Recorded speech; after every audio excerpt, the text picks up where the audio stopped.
one thing that you don't want to do if you're a member of the British monarchy, the British royal family.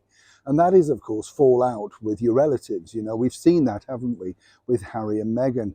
But there are certain individuals, you know, that you really would not wish to cross within members of the family, the ones that seem a little bit more stern. Some might say, of course, particularly me, that that's called dedication, showing above all that you're there for duty and service, and more importantly, dedicated to the role.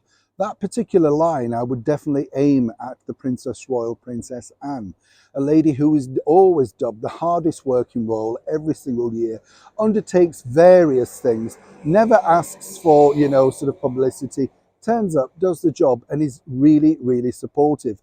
Plus the fact, having worked with her, as I've said on numerous occasions, many times, she's a wonderful lady, great sense of humour. If you do the job, she will back you. It's as simple as that, you know. No time for messing around when it's work mode, but after work, a lot of fun, you know, a bit of a cheeky sense of humour. I'll share all of those stories with you one day, I promise, honestly. But what's interesting here is it now does appear that Princess Anne's wrath at Tither is well and truly up, and as ever, let me explain. Hi, good morning. Nice to see you. Hope you're keeping well, whatever you're doing today.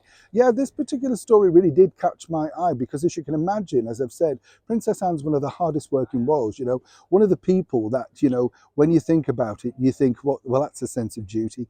That is this particular lady. What's also interesting, I find, is when you look at those harrowing pictures of her, sadly, after her mother's passing, it wasn't just a royal princess. There was a daughter truly grieving. And how stoic was she? When all the men were falling around her, there she was holding it together. She really is her mother and father's daughter, you know. I see a lot of elements of Prince Philip in her, you know, quite snappy, quite sharp, but a lot of fun nonetheless. But as you can imagine, certain things do get her very annoyed, very angry, and naturally and rightly so. This particular comment made by Prince Harry in that Netflix series has now reached back to the Princess Royal, and this is the one where he described the Queen as sitting there impassively, as you know, when they were having the summit at Sandringham, all about whether he could leave or not. It's difficult, isn't it, because you know you have Prince Harry's version of events and the true version of events, but of course he had the platform, the television show, and this is exactly how he decided to present it. For her, the Princess Royal, she's upset because she didn't want her mother painted in a weak-willed light who was being led by courtiers and senior members.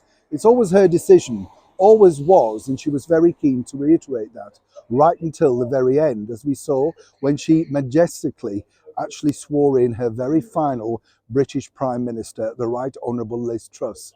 So if anything that's really angered any of the royals, particularly the Princess Royal, Princess Anne, about what really came out from that Netflix documentary, it's seemingly this: the way that Prince Harry portrayed our late and wonderful monarch of 70 years, after 70 years of dedicated service, as someone sitting in the corner, slightly befuddled, slightly bemused, but more importantly, not in control.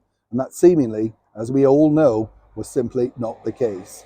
And this is one particular path and cross that Prince Harry will have to bear and at some point meet up with when he finally sees the Princess Royal face to face. Oh, Harry, what have you done? Neil Sean in the very heart of London.